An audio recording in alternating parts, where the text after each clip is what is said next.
You have been given authority over your being. And the only way we lose that authority is if we give it away. And how do we give it away? We give it away to a lie. We come into an agreement with a lie. And where does the lie come from? Hello, friends. Welcome back to my podcast. How's everybody doing? Hannah Mae here. Okay, so it's December. That means it's almost Christmas time. I'm really excited about that. I love this season. I love what it opens up. I love the peace that's accessible. I love the joy that's accessible. I know not everybody feels the same way. I have a lot of empathy and compassion for that. I know that a lot of people feel that this is a season to survive because it really represents the season of like family of origin wounds, and there's so much unconscious and unresolved pain, wounding, emotional, psychic debris that if it's not made conscious, it will drive people, as evident by my experience yesterday in the UPS parking lot when me and my friend were sitting there about to leave and some guy very aggressively came up and banged on my window and like yelled something at us because I don't know, we were alive, we were existing, and I felt safe because there was a glass partition and the car was locked, but I just looked at him like, are you serious? In that moment, it's like, I'm always so baffled when people act so unconsciously because they're so asleep to themselves. Like it's just so inappropriate. And I don't have judgment on him. I'm truly baffled by the condition that a lot of people are operating in because there's so much unhealed pain. And so if we don't heal our pain, it will manifest when it's triggered. And this is why you see people losing control. So I really wanted to speak to this need for deeper healing, the need to go subconscious. I don't believe everybody needs to do hypnosis, for example. I don't believe that everybody needs to heal to the capacity that I have sought to heal. Like, that's not for everybody. I'm sort of in this weird category, like this weird group of like masochists, healing masochists, because I am in a healing field. So I think people that are called to heal and serve in that way actually are called to a higher degree of healing because this is where we learn the roadmap and this is how we're able to serve as a result of it. Because when you overcome something and you transcend something, like you know the way. You know the way. And you can also have a lot of deep empathy and compassion for somebody else and see where they're at in their journey. And that compassion and that perspective is really important if you're going to support somebody. And not everybody, needs to heal to that degree. I get it. I don't have any judgment around that anymore. I used to. I don't anymore. But I really wanted to speak to the prejudice and the fear that people have around just dropping in and doing the deeper work and bringing into the light the things that are driving them in the unconscious and in their shadows of themselves. So because I get a pretty vast variety of responses from people when they ask me if I'm a hypnotist, or they ask me what I do and I tell them I work with the subconscious or I'm a hypnotist, I thought I'd speak to this a little bit to just bring some clarity. Some people are very excited and they are very open. They don't have any preconceived notions, but they're intrigued and fascinated because they still don't know actually what hypnosis is. Like, they genuinely don't know. They don't have fear, but they have no idea. It's so misunderstood, to be honest, that a lot of people are afraid. And I think there's another interesting reason why people are afraid. Some of it's valid, very valid, because there's a need for discernment. And some of it is subconscious, which interestingly is what this work addresses. So I get a response that's a little like disheartening sometimes. And I'm okay with it because I don't take orders from people and I take orders from my creator and I have clear direction around this. But this response where I might be friends with somebody, like we could have a budding new friendship. It's happened multiple times. Or people that I'm just sort of associated with and they're very warm to me. And the moment they find out, like they straight up take a step back, a wall goes up, They view, and this is really generally, I only experience this with people in faith-based communities, but there's a lot of fear and rigidity around it. And so it creates this block, and it's largely misunderstood. They've sort of lumped me in a category of a certain type of people. And I actually had one woman say to me once, a woman who I really loved and adored, this Christian woman, she said, "How can you justify doing something that Jesus so clearly condemned in the Bible?" I said, "Really? Can you show me where it says hypnosis in the Bible? Because I'm pretty sure hypnosis, that phrase was coined in the 1800s. And it wasn't a thing. But they put it and they associate it, they lump it into the category of witchcraft, sorcery, all that stuff, and occult practices. Are there people who practice those things and are hypnotists? Yes.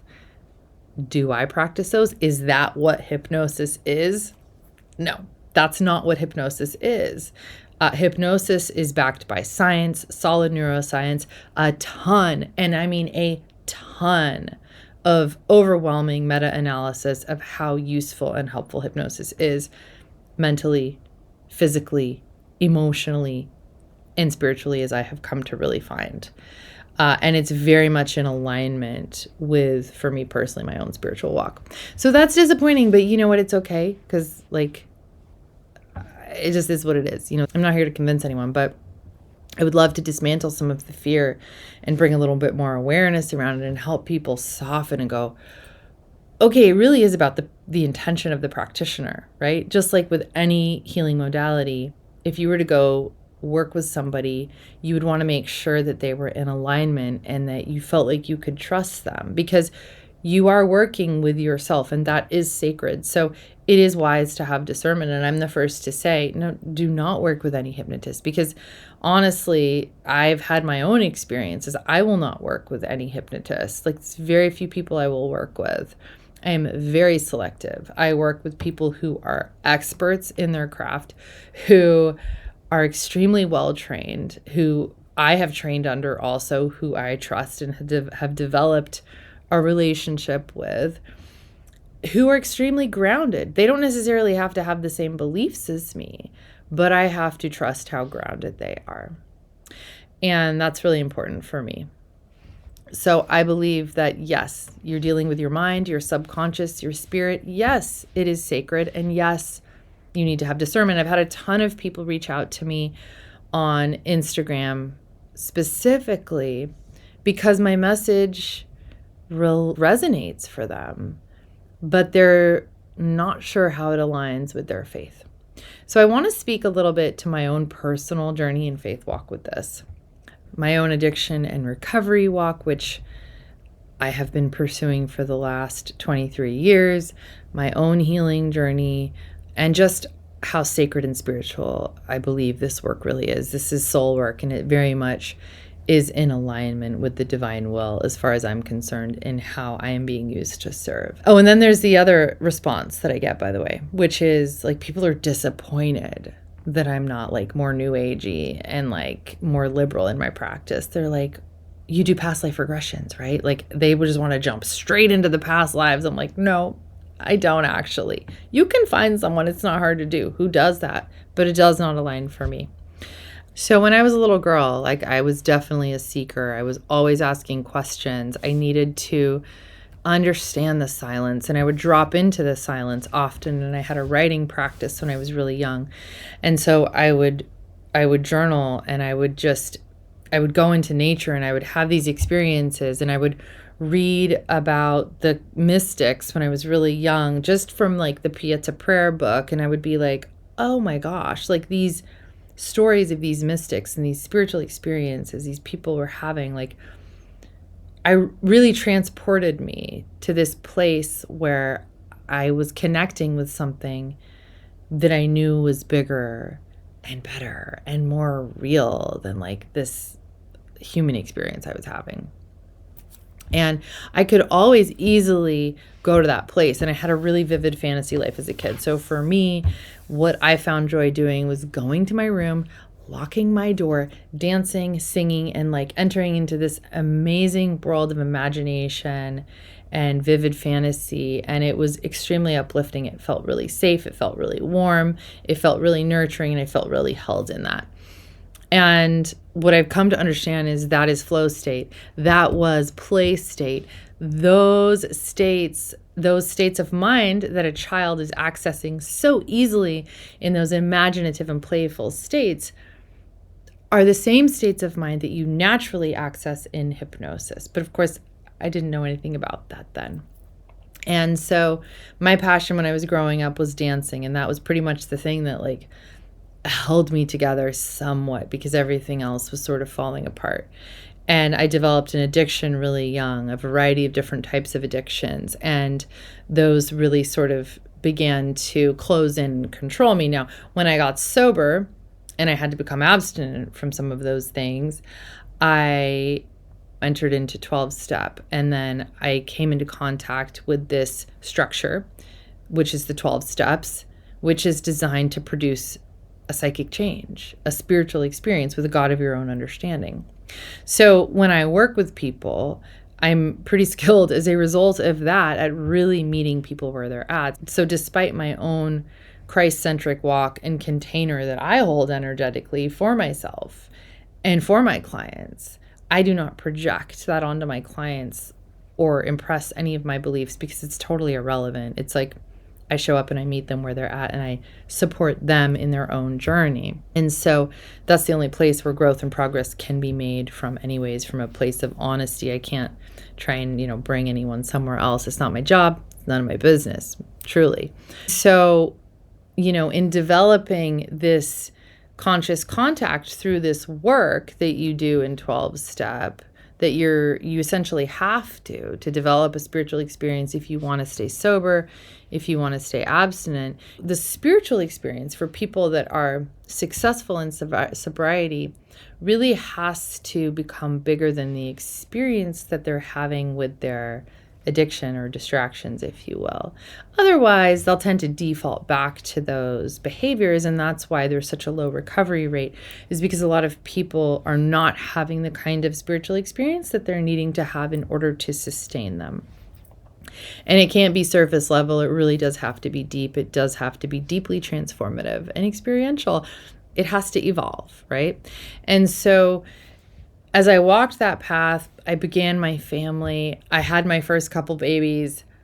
I did not want to do my third child unmedicated, even though it went against my own personal philosophy of how I wanted to birth, because it was too intense and it felt traumatic for me. My second birth felt traumatic. So I was like, okay, I'm not doing this. I think I've told you guys this story before. My midwife was incredibly encouraging and supportive, and she believed in me. She's like, I believe you could utilize these principles of hypnobirth and really be like these other women who have very placid births. So I believed her. So I set about, whereas I had prejudiced hypnosis and self-hypnosis before, because I didn't understand it either, I became open to it, because otherwise I was going to go do all the drugs and interventions that I needed to have a different experience. So I had the different experience through utilizing the power of my mind, through realizing and understanding that through deep relaxation and a heightened state of focus, which is what hypnosis is, that I was able to really have control of my being. And not control in the sense that I was able to control the outcome or the circumstance or the birth, but that I was able to be in authority and not be fear-driven. And therefore, I did not have pain or experience pain or discomfort in the same way that I did with my other births. Because the discomfort that comes from birth is a result of fear and tension. It's the fear, tension, pain cycle that happens. So that was really powerful and blew my mind. So I did that for the next 4 births. I practiced self-hypnosis, and I didn't even really have a structure with it. I didn't really understand much about hypnosis or the mind yet, but I was having these really powerful experiences through my birth where I was able to step back into my power and my agency. And, I've heard a lot of people say, well, hypnobirth, it's just like you're checking out and you're unconscious. Oh no, you're so with it. You're just deeply embedded in yourself. You're not paying attention to what's happening out there. It might look like you're unconscious. You're aware, but you're not interacting with it. You're having a conversation with your soul and you're taking this journey with yourself. You are the journey. So it's a very psychedelic experience, and actually the cascade of hormones and these brainwave oscillations that happen in childbirth, when you are able to do so in a relaxed way and allow this unlocking of these hormones and this cascading that happens, actually mimics a psychedelic experience that someone could have if they were to take drugs. And so, not dissimilar, by the way, to these natural states of mind that you can access intentionally with hypnosis, not dissimilar to the states of mind that you can access when you go into deep prayerful or meditative states. So the thing is, though, is that most people who practice prayer and oftentimes meditation are doing it more superficially. So a lot of prayer, and this is a type of prayer. It's a very useful type of prayer, but mental prayer. Or, for example, reciting certain memorized prayers or reading scripture, like really powerful practices for people and very helpful, but it's not necessarily going to drop you into those deeper receptive theta states that you can enter in prayer and meditation, where you're going to be unlocking and releasing limiting beliefs that you do specifically in a targeted way when you do hypnosis and you enter into those same states of mind. Are you tracking? Are you following? So it's a natural state of mind. And so interestingly, if you Google hypnosis and the history of it, it will take you back to like ancient Egypt. And it will somehow draw the correlation between these ancient Egyptian practices of these rituals of drinking certain herbs or teas or substances that then are inducing this sleep or trance-like state and entering into sleep temples to have things revealed through dreams. And then also like practices of seeing oracles, like akin to maybe somebody that can read your future, right? This has nothing to do with hypnosis. Hypnosis has nothing to do and does not require you to take a substance in order to access this natural state of mind that you already can go in and out of every day anyways. It's not a sleep. It has nothing to do with sleep. Hypnosis and sleep are not synonymous. Hypnosis is a heightened state of focused attention and suggestibility. Sometimes it's deeply relaxing. Sometimes it's not. If you're engaged in very focused emotional work, it's not necessarily relaxing. It can be actually in some ways uncomfortable, but you move through that stuff very quickly in hypnosis, and you can make change real quick at the level of the subconscious because it's not guesswork. You're doing root cause work. You're going straight to it. So when you reconnect with these parts of yourself in hypnosis, in these natural states of mind where you're deeply going inward and centered, sort of like when you're in your birthing body as a mother and she's deeply centered and connected to her body and aware of all the sensations in her body, even simultaneously being aware of what's happening outside of her, but not caring because she's so in tune with herself. In the same way, in hypnosis, you can reconnect with these parts of you that are wounded, that are exiled, that are hurting, reinform, and heal very quickly, shift perspective very quickly. And so therefore an old paradigm can fall to the ground and you can like have these rapid transformations that are possible and that continue to evolve as you process them. And it's really interesting because healing happens when we get fully present, when we're not attached to an old story, right?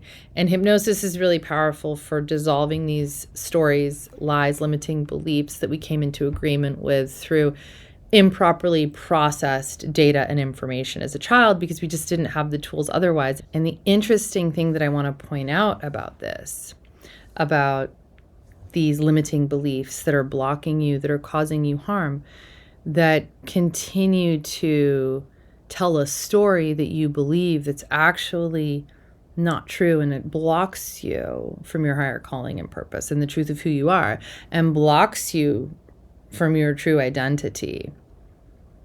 And if you are somebody who is a believer and you have a faith walk, you know, and it's not an unfamiliar concept to you, that your true identity is a reflection of that which you come from.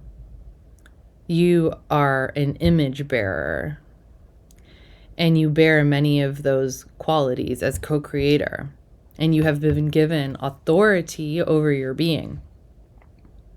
And the only way we lose that authority is if we give it away. And how do we give it away? We give it away to a lie. We come into an agreement with a lie. And where does the lie come from? The lie comes through fear that's birthed as a result of wounds and harms. The fear gets in through a crack as a result of wounding. And the greater the trauma, the greater the fear. The deeper the wound, the deeper that fear implants into us, into our psyche.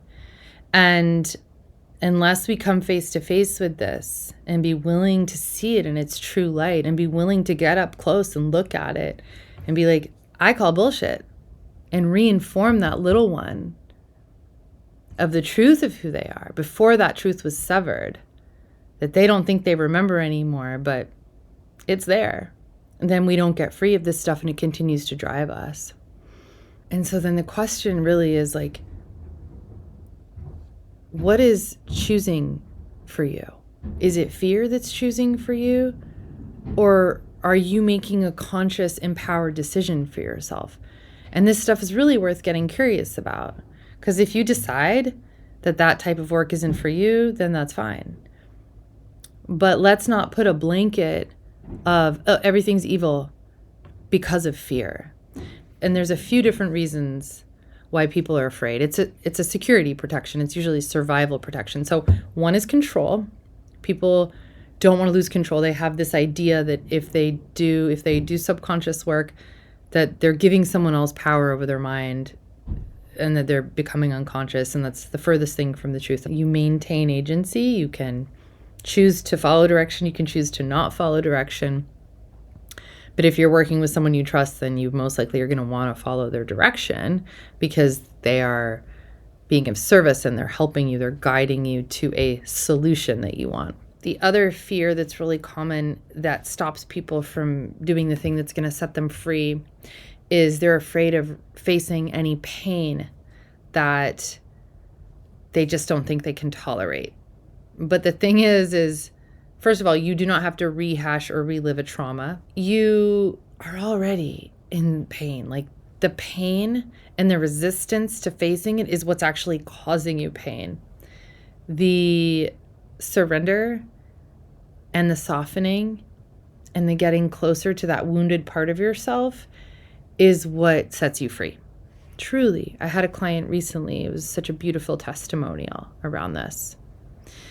And the other thing, when it comes to people that are afraid because they think hypnosis is evil, that I've noticed, is that a lot of people are more focused on fear than they are faith. They are more afraid of demons than they are of God. They're more afraid than they are faithful. So whatever we give our attention to is what we're giving power to. And if we're constantly trying to protect ourselves, then where is faith in that? There's actually no need to be afraid of any of that. The only thing that's required, the antidote to fear, is faith, and it is trust and humility and reverence. And when we have reverence and humility and we trust and we place ourselves in the hands of that which we do trust, then there's no room for fear if we really are doing that.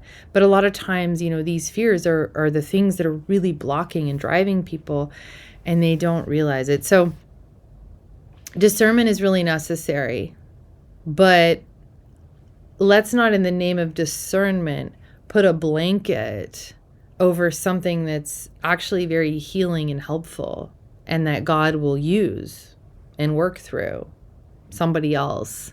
Discernment is not the same thing as fear. Fear is a driven state where we lose our power and we actually end up feeling like backed into a corner, controlled. It creates inner conflict. It has a charge on it. Discernment comes from intuition. Intuition is neutral. It doesn't have a charge on it other than it creates a calm, centered, peaceful state, usually of knowing, and it dissolves conflict. So I think an open mind and curiosity can really open and unlock a lot of doors. And I've worked with faith-based people, actually, who I've known, who were acquaintances. And at first they were like, absolutely not. But once they came to know me and they trusted my own walk because they see how I live, they were like, oh, maybe I'm open to this. And they did it, and it helped them, and it strengthened their faith journey and walk. And for me personally, I just want to say that my self-hypnosis practice was so powerful for deepening my spiritual prayer meditation life, my contemplation life, because it has trained me and helped me to know the kinds of depths that I can drop into. And throughout history, and biblically also, there are many stories and accounts of people who drop deeply into these prayerful, ecstatic, contemplative states. And by the way, this just occurred to me. What kind of spiritual state do you think St. John, the apostle, was in when he wrote Revelations? Like, have you read that thing? That's all kinds of crazy vision right there. Like, he's in ecstasy. He's getting crazy metaphor. Talk about an altered state of consciousness, like a higher state, right? He was lifted up. He was in ecstasy. One could call it trance. One could call it being in the spirit. And for anybody that has experience with those higher spiritual states, that's what that is. It's those higher states of consciousness. And this is what is possible when you incorporate and combine spirituality with modalities like hypnosis, if somebody's able to hold that type of container for you. So, just to touch a little bit on my own personal background and training and my own journey with this and learnings, before I dove officially into my certification and training that I ended up doing through a really incredible program, I sat and I really contemplated, and I sat in prayer and I listened for a long time. And I wasn't sure what I was supposed to do. I knew that I was very curious about this path, but I really just needed clarity. And I'm somebody that really likes to get direction before I do something that feels like a big commitment. And so also spiritually, I was really checking it out, how did it align for me? So I got clarity, I had an answer that came through after honestly months of sitting and creating quiet and coming into a breath. And what I got was that I was supposed to support people in their births and with pain. Now, I took this very literally, and I thought it meant childbirth and physical pain, because I was very interested in the early, when hypnosis was being used in the 1800s, before chloroform and before chemical anesthesias were in use. And it was being used by some surgeons successfully to have pain-free surgeries without the use of anesthesia. And so I was like, oh, this is really cool. And it's an excellent tool for managing pain, for relieving pain, for shifting perception around pain, and for healing physically as well as emotionally. So that's what I thought it meant. I've come to see it could potentially be a slightly more nuanced message than that. And so I did do birth training through the Hypnobirth program. And then I initially went and started to train this little mini crash course. It wasn't official. It was very informal, and it really didn't align for me. It turned out this woman that I was training with was practicing in a way that did not feel right for me. It felt irresponsible. The container that she was holding and being like extremely sensitive to spiritual energies, it felt off for me. So I sort of bailed out of that group, and I did my research, and I came across some people, a woman who was a nurse, and she used 5-Path. And 5-Path was created by Cal Banyan, who's brilliant. He's a genius. And he also created 7th-Path self-hypnosis. And so I ended up training in this way. And it's this incredible system. It's 5-phase transformational hypnosis. And it really is transformational. It uses age regression. It uses forgiveness work, deeply connective inner child work, some parts work. And this was really the initial structure and formula that I trained under. My teacher sort of took me under her wing, helped me get clients early on, and I learned so much through practicing for a couple years before I continued to do more training.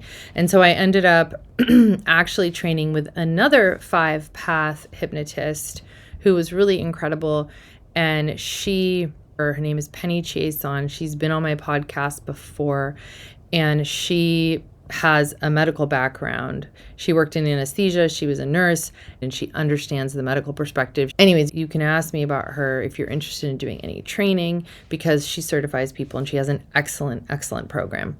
So I actually redid my training with her, because what happened in my hypnosis work is I ended up needing to take a little break because so much came up for me. It was so confrontive, and you really do have to do your own work and continue to do so if you're going to be helping others in this type of way. So I took a little break. I worked on myself. I came back. I worked with her as a client, and I was blown away because she used conversational hypnosis with me. And I had this profound, instant transformation with something that I had been struggling with my entire life. And I've thus experienced this with clients that I've worked with who have gotten free of something very quickly in even 1 to 2 sessions. This is really powerful work. And this conversational hypnosis, it's literally a conversation, and you're pulling out the subconscious moments, and they solve their problem very quickly. And the cool thing about it is, and Cal says this, he says the problem with every type of therapy is the therapist, which I love, because it's not God. And so when you have 7th-Path self-hypnosis, which is a specific formula of hypnosis that you can do in the privacy of your own mind, and it's grounded in spiritual principles if you wish, and you choose to utilize it that way. And conversational hypnosis, I'm there to guide and hold a container, and I know how to hold that without interfering. But essentially, the client solves their own problem and retrieves the information themselves. In this type of work, you're not projecting, you're not inserting, you're not even really suggesting that much, unless they bring it up first. So it's really powerful and very empowering for the client. I ended up doing this certification, the Master's Conversational Hypnosis 1 and 2. And so this combination of the conversational hypnosis, the 5-Path, the parts work, my spiritual walk, my own personal experiences and understandings that have come, have really given me the tools to be able to just show up and be helpful. And that's the whole point of this type of work. I'm in a healing service profession. So it's not really about me.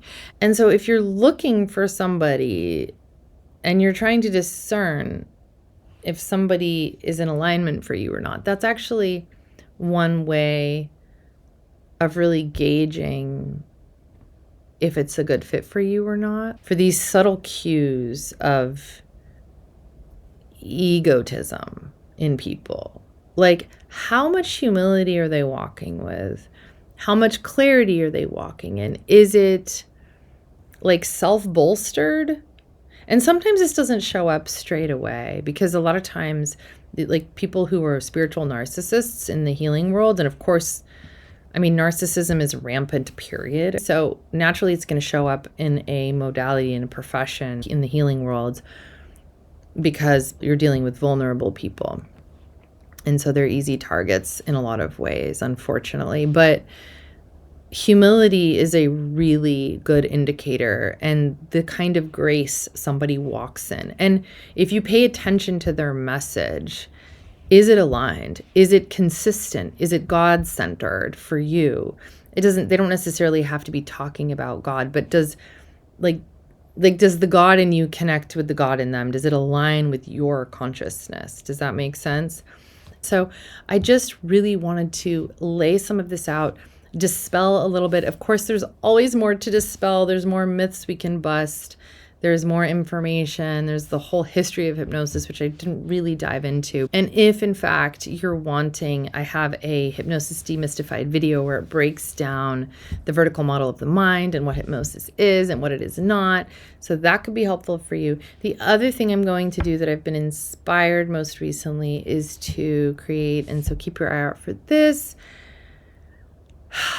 some faith-based affirmations, because when I am needing something to listen to, and I am needing to hear something at a certain frequency, I know that other people are probably needing that too. So that's what I'm creating. I'm creating the thing that I need, basically, for you. So hopefully it will land and resonate.